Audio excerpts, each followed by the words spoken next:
O mga kababayan, nasaan na nga ba ang Maharlika? Hindi si Bojakera mga kababayan ha, kundi ang Maharlika Fund. Na pinunduhan po ng bilyon-bilyon mga kababayan na dati-rati ha, pinangakuan tayo ng langit mga kababayan. Mia! Nung una pa parang hesitant tayo dyan dahil investment para yung sugal Ini-invest mga kababayan sa iba't ibang bansa, hoping na lalaki ang kita. Sabi natin, di ba kapag investment ang sabi dyan, kapag mayroon ka lang extra na pera, may extra ba tayo nangungutang nga? Tapos tayo pa ang parang naging kontrabida dahil sabi pa nila, ayaw nyo ng infrastructure, ayaw nyo ng extra kita, napaka-negative nyo naman. Ang ganda nitong investment fund dahil ito ang tutugon sa ating kahirapan. Kung may kalamidad, ito ang tutulong sa atin.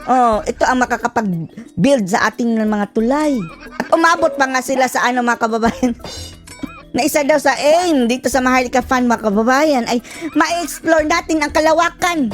Niya, aerospace daw mga kababayan projects ng gobyerno. Matutustusan daw nitong Maharlika Fund. Pero nasaan na ang Maharlika Fund? Ngayong lubos na natin kailangan mga kababayan. Mukhang napunta na sa outer space. Itong aktual na Maharlika mismo. Dala-dala ang ating pondo. Na initially mga kababayan, kakantihin pa yung mga pension, di umano. Tapos yung pondo ng land bank, yung iba't iba pang mga pondo ng gobyerno. Nasaan na? Ngayon na ang oras ng paniningil dahil mapilit kayo dyan, di ba? Panoorin niyo po. Yung Maharlika, no? Yung tinatawag na Maharlika Investment Fund. Nasaan ka na, Maharlika? Fund. Ano na ho ba nangyari dyan? Ang tagal na huya ang naging batas, no? Republic Act 1195 po, ang batas ng Maharlika Investment Fund. Over 2 years na mga kababayan, di ba? Tapos ang nagsulong niyan, sina Sandro Marcos, Charis Pempenco. Grabe ko magsalita mga kababayan. Yung English talaga, pak, pak, pak, pak. Ganun. Akala mo naman, alam yung pinagsasabi. Hey, nasaan na? At to think mga kababayan nagpapasahod na tayo dyan sa Maharlika Fund. Sa kanilang bossing pa lang mga kababayan, yung head ng Maharlika Investment Fund. Sumasahod na yan ng 2.5 million monthly salary. Philstar. Ay lang, baka napunta na doon ang gain. Baka ang kinita ng Maharlika Fund napunta na lang doon sa mga tauhan. Pirmahan ng ating Pangulo ng 2023 na July. So, nag 1 year na ho. Hindi natin maintindihan kung ano nangyayari. Over 1 year na. Lampas na 1 year. Wala tayong nababalitaan, walang opisina, di ba? Yeah. Wala ho siyang opisina, walang contact number. Walang website. May website ho doon sa Department of Finance na Attached. Nasa Department of Finance. na website, pero hindi natin alam kung ano nangyayari, hindi transparent. Bakit po? Napakahalaga po na kung titingnan natin, naglagay na po ng 50 billion ng land bank. Nasaan na ang 50 billion? Nasa flood control na inanod na naman? Malala pa ito sa flood control, Ang LBP na pondo para dyan sa Maharlika Investment Fund. Nagpangalan na rin ho ng President and CEO. Nag-appoint na rin ho ng 2.5 million pesos monthly ang hinihingi daw salary, sabi ng Philstar. 9 members, pero ang na-appoint na ho ay 4 pa lang po na member ng Board of Directors. Magkano ang sahod niyan sa isa? Kaya hindi ho natin maintindihan ano ba talaga ang nangyayari. Nagkaroon ng inaugural meeting noong January 2024. Pero hindi ho natin alam kung ano nangyayari. Mas nalaman pa natin na meron na silang Maharlika official logo. Logo lang. At ang yung pong design ng logong yan is reflective of the logo again of Bagong Pilipinas. Bagoong Pilipinas. Dinadali ho ito. Wala ho ito sa legislative agenda. Magkano gastos nyo dyan sa logo? Kami na lang ang mag-drawing yan. Inaksyonan kaagad ng House of Representatives at Senado. Pero, ang hindi ko ho maintindihan, bakit wala hong galaw? Yan dapat ang mag-a-attract ng... Malamang may galaw tapos lugi. Hindi na binalita dahil nasaan na ang 50 billion? Baka napunta na sa space. Pondo ng investors para magawa ang nais nilang gawin. Pag tinitingnan mo, ano ba yung investment plan nila. Ang sinabi, ang potential sectors na pwedeng pondohan ng Maharlika Investment Fund. Ito ang kanilang sinabi dati mga kababayan, no? Remember niyo sa Thinking Pinoy? Parang ginagawa pa tayong mga kontrabida mga kababayan. Yung sabi dati ni TP, yan ang isa sa mga nagpo-poison sa ating utak sa Maharlika Fund. Ang sabi niya, ayaw nyo ba ng mga investment? Ayaw nyo ba ng dagdag na mga proyekto, ng mga build? Ito makakatulong sa atin, Maharlika Fund. O nasaan na TP? Isa yun sa mga buti na lang, hindi na nagsasalita ngayon mga kababayan. Ay pitong areas. Una po ay infrastructure, Wala nga infra ngayon. physical, digital, or social. Sunod, energy, oil, gas, and power. Sunod, Baka sila lang ang nagka-energy. agroforestry, industrial urbanization, mineral processing. May isa ba ni isa na nagkatotoo? Wala nga ni isang sintabo ang natulong itong Maharlika Fund. Tourism, pang-5. Pang-6, transportation. Pang-7, naku, nananaginip pala tayo, aerospace. Aerospace! Daig pa si Elon Musk mga kababayan. Parang may kompetensya na si Elon Musk nito dahil sa Maharlika Fund. Mia. And aviation. At supposedly, para dun sa 190 proposed PPP projects ng NEDA.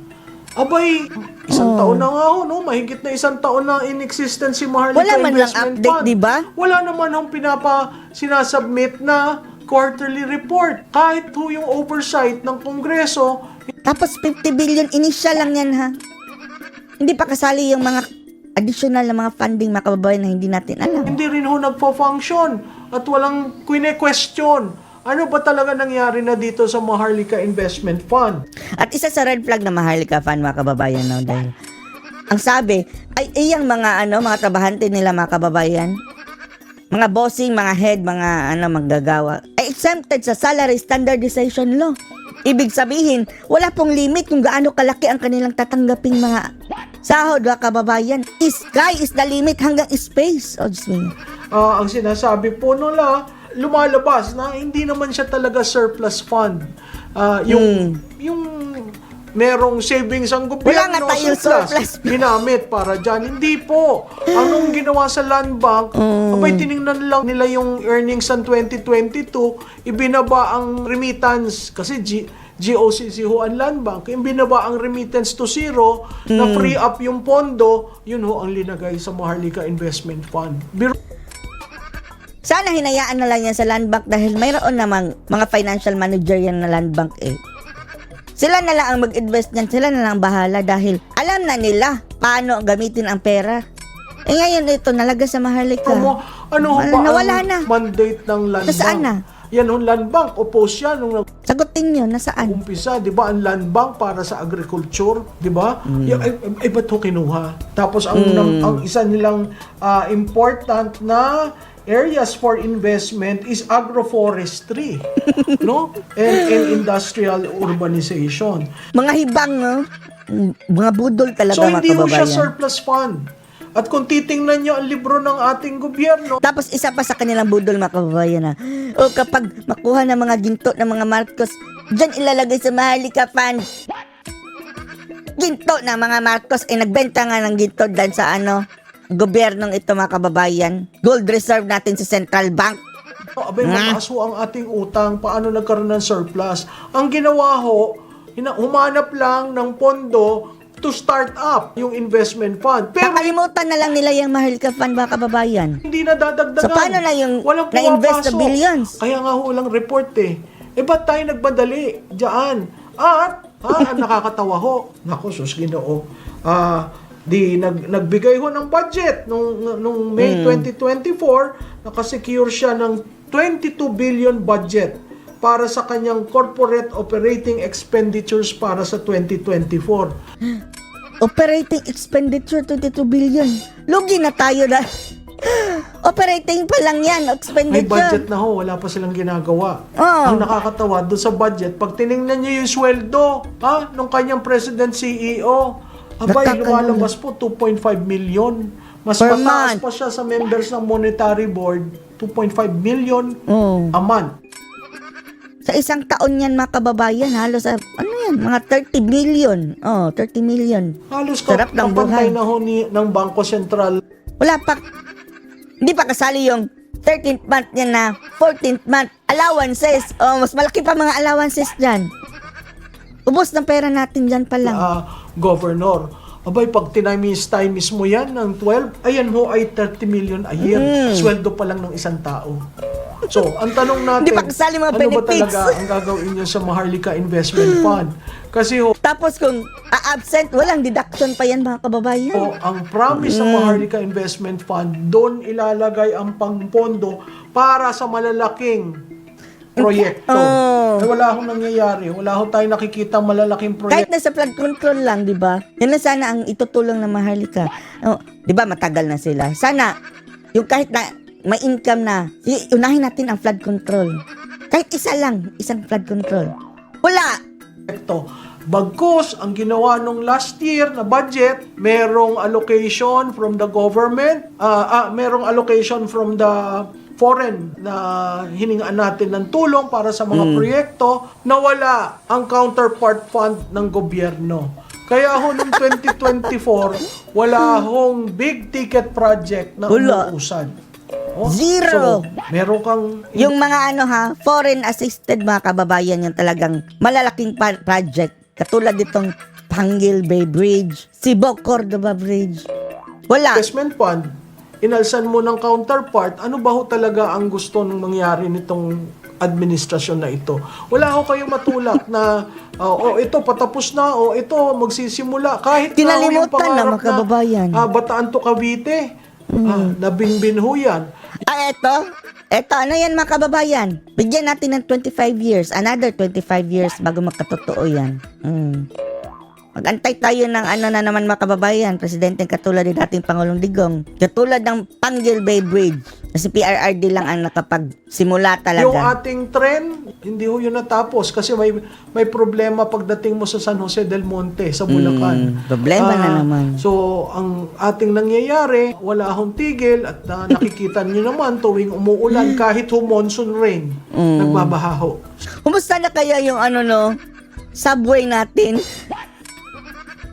Bumabaha Baka puno na yun ng tubig ha. BBM, sabi mo, 3 palapag na ang inyong nahukay. Hindi nakausad dahil pailalim ang hukay nila mga Sa kababayan. Metro Manila. Yan nga ho ang sabi, kung talagang infrastructure yan, dapat may nakikita tayo. Ang makikita natin nagbubungkal Hangin. pagdating ho ng eleksyon, ng kampanya, nako, asahan nyo. This is where your taxes go.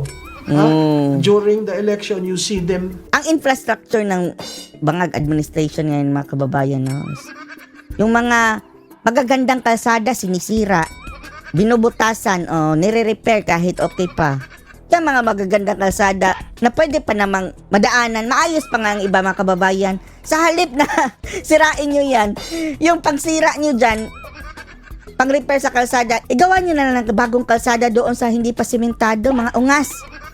Bubutasan agad, sisirain, okay pa. Para lang, mas malaki ang cut nila dyan mga kababayan yung existing na nagkalsada. Drilling. Magandang daan, pero drill. So magtataka ka. Diyan sa Maharlika Investment Fund, ang requirement to, dapat may quarterly report. May nakita na ho kayong quarterly report? Dapat ho, yung oversight ng Kongreso at ng Senado napapag-usap. Yan dapat. Kaso mga kababayan, nililibang kayo dito sa war on drugs ni Duterte. Yan ang kanilang focus mga kababayan para hindi natin mapansin itong Maharlika Fund. So hindi ho natin nakikita yan. So, ang tanong ko uli, nasaan na si Maharlika? Nasaan na Si Bojakera. ang Maharlika Investment Fund? Ito po Oy, si Maharlika, Manuti nasaan ka Kia. na? Like, Ano masasabi niyo dito mga kababayan? Na nabudol tayo dyan sa Maharlika Fund? Post your comments below.